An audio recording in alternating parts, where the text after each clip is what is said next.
அஞ்சிலே ஒன்று பெற்றான் அஞ்சிலே ஒன்றைத்தாவி அஞ்சிலே ஒன்றாக ஆரியர்க்காக ஏகி அஞ்சிலே ஒன்று பெற்ற அணங்கை கண்ட அயலார் ஊரில் அஞ்சிலே ஒன்றை வைத்தான் அவளம்மை அழித்து காப்பான். ஓம் அனுமந்தாய வித்மகே வாயு புத்திராய தீமகே தந்தனோ மாருதி பிரச்சோத்யார். பட்டீஸ்வரம் ஸ்ரீ விஷ்ணு துர்க்கையே போற்றி. உலகெங்கிலும் வாழ்ந்து கொண்டிருக்கும் ஸ்ரீராம் ஆஸ்ட்ரோ யூடியூப் சேனல் நேயர்களுக்கு டாக்டர் சைதை ராஜாவின் அன்பான வணக்கங்கள். நாம் இப்பொழுது இந்த எபிசோடில் வார ராசி பலன்களை பார்க்க போகிறோம். கிரகங்களை பார்க்கலாம் வாங்க.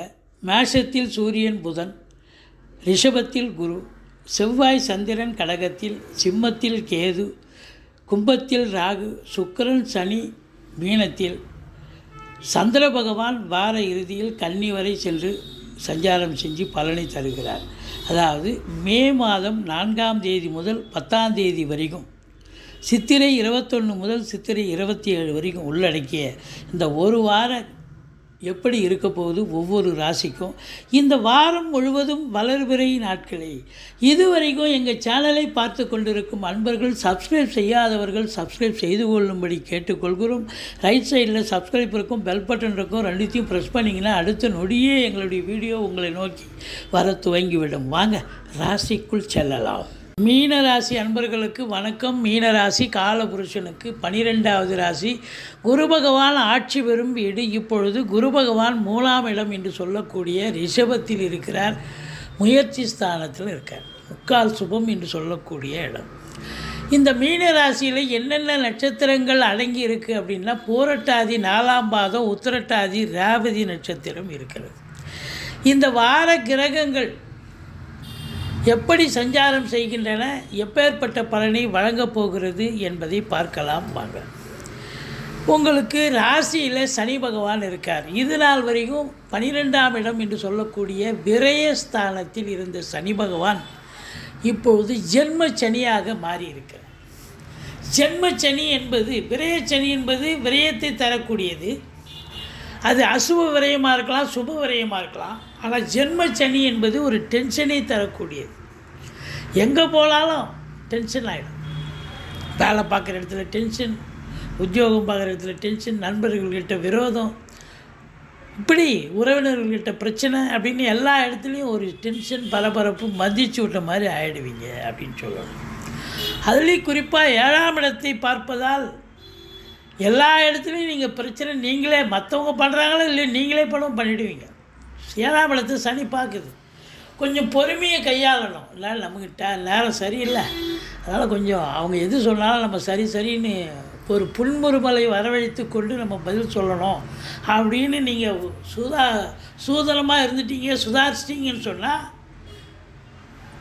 தோற்க முடியாது. ஜெயிக்கிறீங்களோ இல்லை, தோற்க முடியாது. பாருங்கள், கணவன் மனைவியிடையே கருத்து வேறுபாடு வரும். 7ஆம் இடத்தை சனி பார்க்குறார், ஆனால் குருவும் பார்க்குறார். ஒன்றும் பிரச்சனை இல்லை. அதனால் ஓரளவுக்கு எந்த பிரச்சனை இருந்தாலும் அது குருவனுடைய பார்வையினுடைய மகிமையால் எல்லாம் பாசிட்டிவாக மாறிடும். மற்றபடி இந்த சனி பகவான் 10ஆம் இடத்தை பார்க்குறாருன்றதால தொழில் ஸ்தானம், உத்தியோகஸ்தானத்தை பார்க்குறது அவ்வளவா ஒரு சிறப்பு இல்லாத ஒரு சூழல். அதாவது ரொம்ப வேலை மாடு மாதிரி வேலை பார்க்கணும். 8 ஹவர் டியூட்டின்னா 10 ஹவர் வேலை பார்க்கணும். அதிகமான ஒரு லெபோரியஸ் உழைப்பு, அதிக டென்ஷன், பரபரப்பு, மன உளைச்சல் எல்லாம் நீங்கள் இன்புட்டு அதிகமாக போட்டால் தான் ஓரளவுக்கு பேரை காப்பாற்றி கொள்ள முடியும். 10ஆம் இடத்தை யார் ஒருவனுக்கு சனி பார்த்தாலே மேலாமணிக்காக இருக்க முடியாது. கையெழுத்து போட்டோமா போய் கேன்டீனில் போய் உட்காந்தமாலாம் இருக்க முடியாது. சின்சியராக வேலை பார்த்தா கூட ஏதாவது ஒரு பிரச்சனையை கண்டுபிடிச்சிடும் நிர்வாகமோ இல்லை மேல் அதிகாரிகளோ. அதனால் ரொம்ப விழிப்புணர்ச்சி தேவை, எச்சரிக்கை தேவை. மற்றபடி 2ஆம் இடத்துல சூரியன் வேறு உச்சமாக இருக்கார். அவர் 6க்குடையவனாக இருக்கிறதால பேசுவதில் எச்சரிக்கை தேவை. பார்த்து பேசணும். ஒரு சொல் கொல்லும், ஒரு சொல் வெல்லும்னு தெரியாமலா பெரியவங்க சொல்லியிருக்காங்க. அப்போ 2ஆம் இடத்துல சூரியன் இருக்கார், 6க்குடையவனாக இருக்கிறதால கண்டிப்பாக ஏதாவது ஒரு பிரச்சனை, நீங்களும் டென்ஷன் ஆகிடுவீங்க. டென்ஷனில் வார்த்தையை விட்டுருவீங்க, பிரச்சனை பெருசாகிடும். அதனால் எச்சரிக்கையோடு இருக்கணும். அதே குறிப்பாக குடும்பத்தில் குடும்ப உறுப்பினர்கள் மற்றும் வீட்டிற்கு வரக்கூடிய விருந்தாளிகள், நட்பு வட்டாரங்கள் கிட்ட நீங்கள் கொஞ்சம் எச்சரிக்கையாக பழகணும், பேசணும். விட்டு கொடுத்து போகணுங்க. அதாங்க ரொம்ப ரொம்ப முக்கியம். இல்லைன்னு சொன்னால் நீங்கள் ஜெயிக்கிறீங்களோ இல்லையோ தோற்றுருவீங்க அப்படின்னு சொல்லணும். பணம் பல வகையில் பையை நிரப்பும். பாருங்கள், 11ஆம் இடத்தை குரு பார்க்குறார். பொருளாதாரத்தில் சுபீட்சமாக இருக்க போகிறீங்க. நீங்கள் எதிர்பார்த்ததை விட உங்களுக்கு ரெட்டிப்பு என்ன மும்மடங்கு வருமானம் வரக்கூடிய தருணம் வந்தாச்சு. ஆனாலும் 2ல் சூரியன் இருக்கிறதாலையும் கொஞ்சம் கொடுக்கல் வாங்கல் செய்ய வேண்டாம். யாரோ கேட்டாங்கன்னு கொடுத்தா அப்படின்னா கொடுத்தா பணம் வசூல் ஆகாது. எச்சரிக்கையாக இருங்க. ஆனால் எடுக்கிற முயற்சி கண்டிப்பாக கைவிடாது, கண்டிப்பாக சக்ஸஸ் ஆகும். ஏன்னா ராசிநாதனி 3ஆம் இடத்தில் இருக்கிறது என்பது மாபெரும் சிறப்பு. 7ஆம் இடத்தை குரு பார்க்குறார். திருமண வயதில் இருக்கும் ஆண் பெண் இருபாலருக்கும் திருமணம் கைகூடி வரும். என்னதான் 7 சனி நடந்தாலும் சமூகத்தில் பேரு புகழ் அந்தஸ்து உயர்வடையக்கூடிய தருணம் இது அப்படின்னு சொல்லலாம். 7ஆம் இடம் என்பது நட்பு வட்டாரங்களால் நல்லதே நடக்கும். நீங்கள் டென்ஷனில் ஐயோ நீ எதுவும் செய்யாதீங்க அப்படின்னு சொல்லிட்டு நண்பர்களை உதாசீனப்படுத்தாதீங்க. நண்பர்கள் எது செஞ்சாலும் அது உங்களுக்கு ஃபேவரபுளாக மாறும்.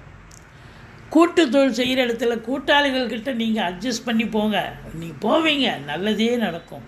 மற்றபடி பாக்கியஸ்தானத்தை குரு பார்க்குறார். பாக்கியமான சூழல். வெளியூர் வெளிநாடு வெளி மாநிலம் செல்லவிருக்கும் அன்பர்கள் தாராளமாக செல்லலாம்.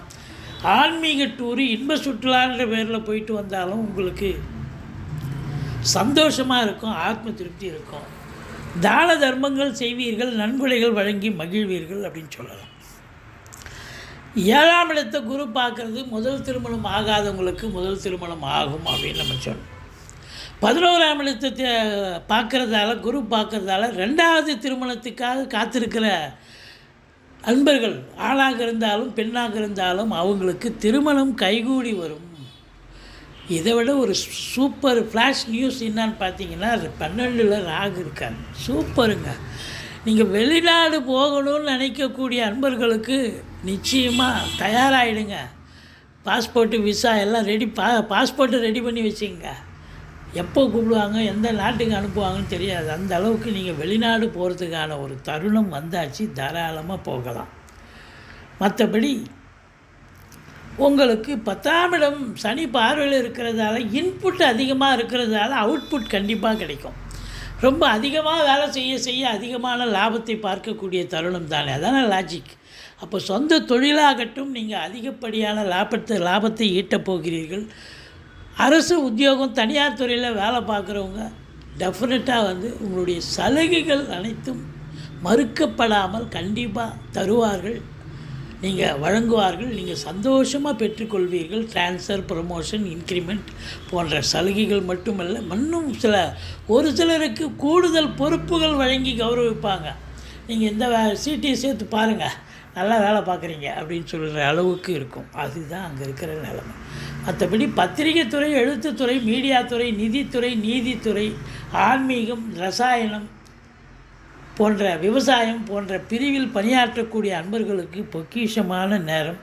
இந்த வாரம் உங்களுக்கு சந்திராஷ்டமம் எதுவும் கிடையாது. இருந்த போதிலும் நீங்கள் 2க்குடையவன், 2க்கும் 9க்கும் உடையவன் ஆரம்பத்தில் நீச்ச பங்கம் பெறுகிறார். அதுக்கப்புறம் ஒரு நீச்சமாக இருக்கிறதால முருகப்பெருமானை வழிபாடு செய்யுங்கள். வாழ்க்கை வளமோடும் நலமோடும் அமையப்போகிறது. இதுவரைக்கும் எங்கள் சேனலை பார்த்தமைக்கு நன்றி. எங்கள் வீடியோ பிடிச்சிருந்தால் லைக் பண்ணுங்கள், ஷேர் பண்ணுங்கள், சப்ஸ்கிரைப் பண்ணுங்கள். மறக்காமல் சப்ஸ்கிரைப் பண்ணுங்கள். நன்றி. வாழ்க வளமுடன்.